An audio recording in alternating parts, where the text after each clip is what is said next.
Good morning students. I am Nisha Sindhi and I am taking 5th standard Hindi subject. तो बच्चों आज का हमारा टॉपिक है पार्ट 2 बुद्धि का चमत्कार। पार्ट 2 बुद्धि का चमत्कार द वंडर ऑफ विजडम। बात बहुत पुरानी नहीं है। उन दिनों महाराष्ट्र में पेशवाओं का राज्य था। यह बात बहुत पुरानी नहीं है। उन दिनों महाराष्ट्र में किसका राज हुआ करता था? पेशवाओं का राज्य हुआ करता था। नाना फडणवीस पेशवाओं के दीवान थे। नाना फडणवीस यहाँ पे नाना फडणवीस पेशवाओं के दीवान थे। दीवान का मतलब होता है पेशवाओं के प्रधानमंत्री थे। वे बहुत चतुर थे, मतलब वे बहुत होशियार थे। उनकी प्रसिद्धि दूर दूर तक फैली हुई थी, मतलब उनके चतुर्थी के किस्से, उनकी प्रसिद्धि बहुत दूर दूर तक फैली हुई थी। उनकी परीक्षा लेने के लिए एक बार हैदराबाद के निज़ाम ने उनके पास एक हाथी भेजा। वह बहुत चतुर थे, यानी बहुत होशियार थे, तो उनकी प्रसिद्धि बहुत दूर दूर तक।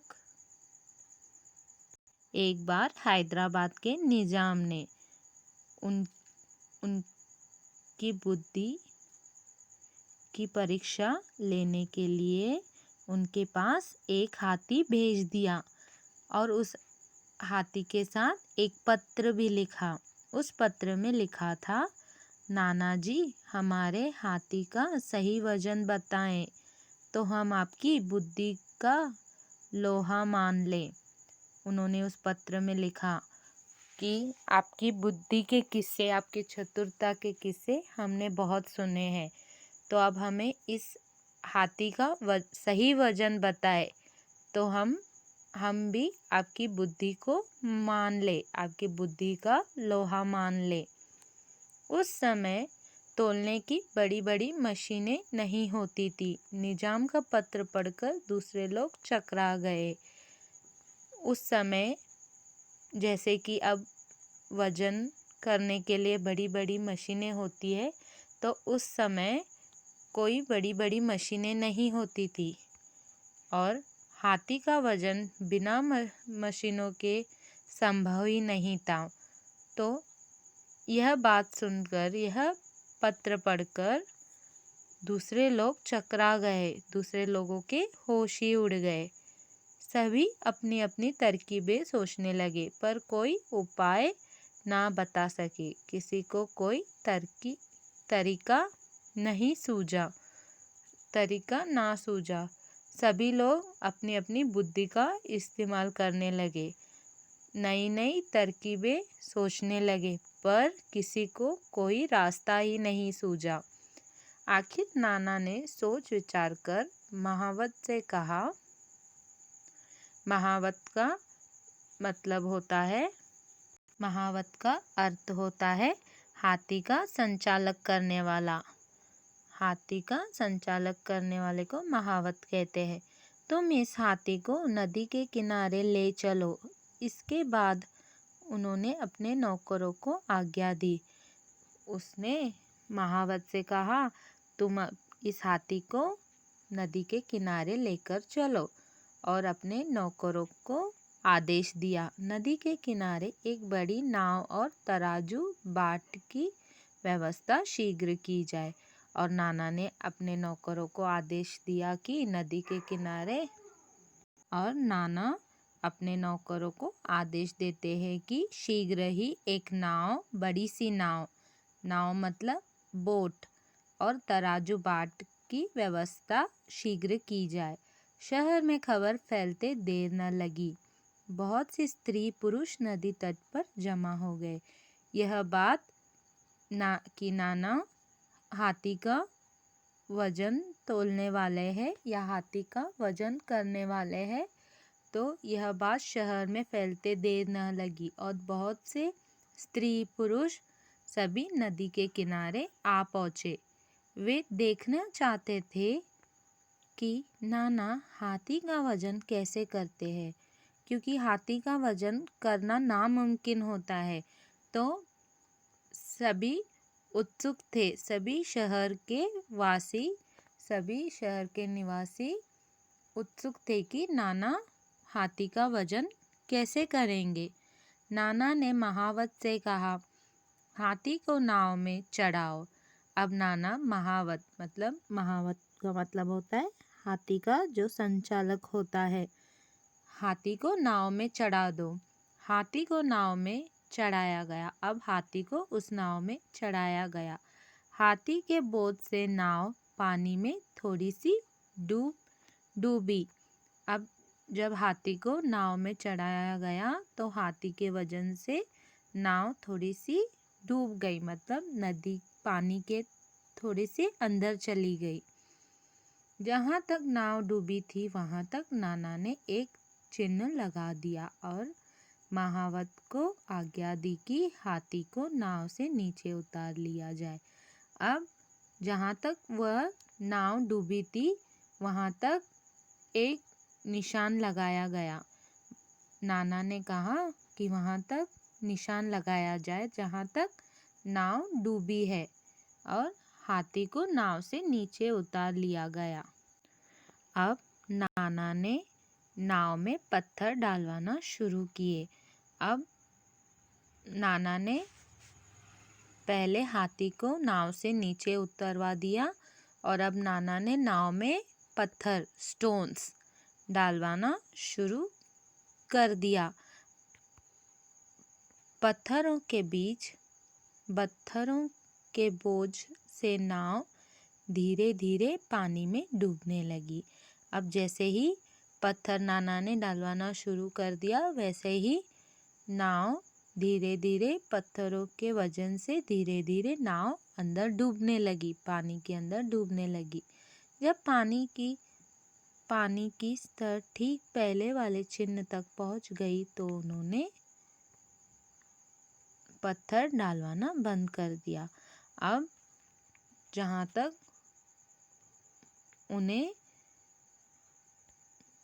अब नाव पहले वाले चिन्ह तक पहुंच गई तो उन्होंने पत्थर डालवाना बंद कर दिया। अब उन्होंने नौकरों को आज्ञा दी कि सभी पत्थरों को नाव से उतारकर तराजू में तौल लिया जाए। अब उन्होंने नौकरों को आज्ञा दी, मतलब आदेश दिया कि उन पत्थरों को नाव से उतारकर, बोट से उतारकर अब तराजू में तौल लिया जाए। पत्थरों को तौला गया। अब पत्थरों का वजन तौला गया। फिर नाना ने पत्थरों के तोल को जोड़ा और हाथी का सही वजन बता दिया। तो इस तरह से नाना ने उन पत्थरों को जोड़ा और जो वजन उन पत्थरों का निकला उस हिसाब से नाना ने हाथी का सही वजन बता दिया। जब निजाम को यह समाचार मिला तो वह बड़े खुश हुआ। नाना की बुद्धि का चमत्कार देखकर वह चकित रह गया। इस बात की सूचना जब हैदराबाद के निजाम को मिली तो वह खुश हो गया और आश्चर्य भी हो गया कि नाना ने हाथी का सही वजन अपनी बुद्धि से बता दिया। प्रसन्न होकर उसने हाथी नाना को इनाम में दे दिया। निजाम बहुत ही प्रसन्न हो गया। प्रसन्न मतलब खुश हो गया। खुश होकर उसने इनाम में नाना को हाथी दे दिया। अब कुछ शब्दार्थ देखते हैं। चमत्कार, आश्चर्य का काम, चकराना, चकित होना, चतुर, होशियार, वजन, भार, महावत, हाथी का संचालक, इनाम, पुरस्कार, दीवान, प्रधानमंत्री, बुद्धि, ज्ञान, परीक्षा, इम्तिहान, तरकीब, उपाय, आज्ञा, हुक्म, प्रसन्न, खुशी, खुश, प्रसन्न, खुश।